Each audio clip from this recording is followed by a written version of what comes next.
যেই জানতে পারলেন যে সে মাহার জাতির ছেলে।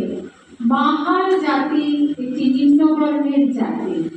এই জাতি তোমরা নিশ্চয়ই জানো যে কিছু শ্রেণী জাতিভেদ প্রথা তো আগে ছিল না, পরে কিছু কর্মের ভিত্তিতে ভাগ করে দেওয়া হয়েছিল।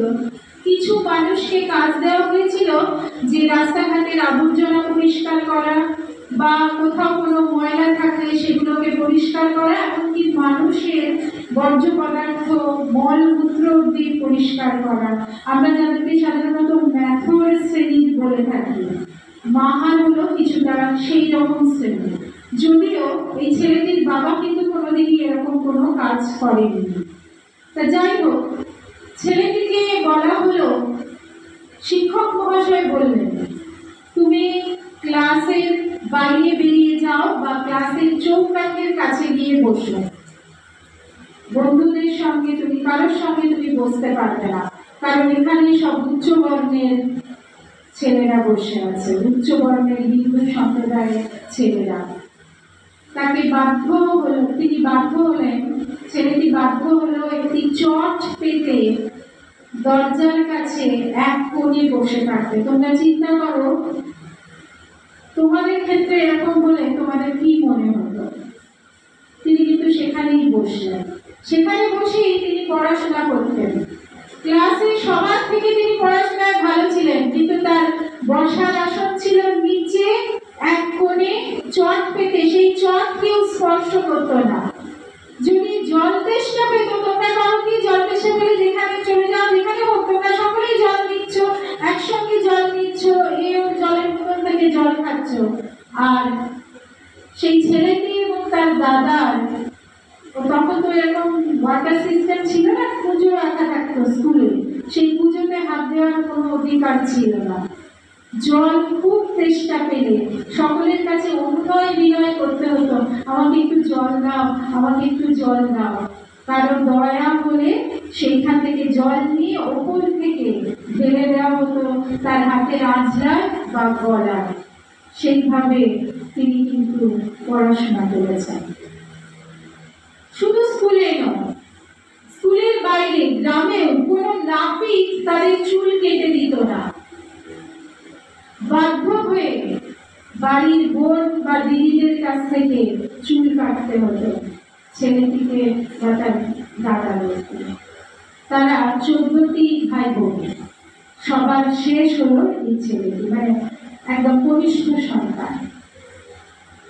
কিন্তু আমার এতগুলি কথা বলার উদ্দেশ্য, এরপরেও তিনি যে স্কুলে ভর্তি হয়েছেন সেখানে তাকে বোর্ডে শিক্ষক মহাশয় ডেকেছেন, বোর্ডে একটা অঙ্ক করেছেন, সেটা করে দেওয়ার জন্য।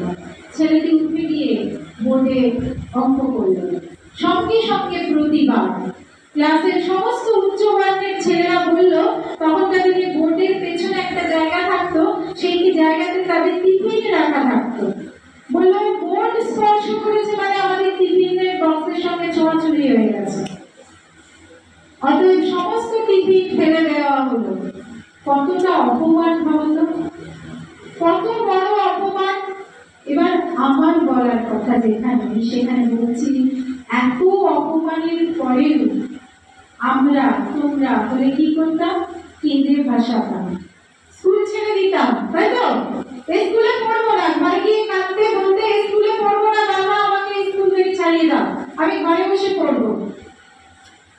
তিনি কিন্তু দেখে গেছেন প্রত্যেকটা অপমান, আর নিজের মনকে শক্ত করেছেন, নিজের শিরদাঁড়াকে সুদৃঢ় করেছেন। এই প্রত্যেকটা অপমানের জবাব তিনি দিয়েছেন কিসে? পড়াশোনায় ভালো হয়ে। তিনি নিজে বুঝেছেন যে এই সমস্ত অস্পৃশ্যতা দূর করতে গেলে, আমার কথা মতামত দিতে গেলে আমাকে এমন একটা জায়গায় উঠতে হবে যেখান থেকে আমার কথা লোক শুনবে। আজকে ভাবো, সেই যে ছেলেটিকে ক্লাসের বাইরে বের করে দেওয়া হয়েছিল, যে ছেলেটির ছোঁয়া লেগেছিল বলে সমস্ত টিফিন ফেলে দেওয়া হয়েছিল, আজকে তার জন্য 1891 সালে তার জন্ম, আর আজকে 2025 স্কুলে দিনে পালিত হচ্ছে আম্বেদকর জন্ম জয়ন্তী। আজকে তিনি যে সংবিধান রচনা করে গেছেন সেই সংবিধানে সারা দেশ চলছে। অতএব সমস্ত অপমানকে, সমস্ত বাধাকে আমাদেরকে পজিটিভলি নিতে হবে। আমাদেরকে তাকে, সেই অপমানকে খুঁটি করে আমাদেরকে উঠে দাঁড়াতে হবে।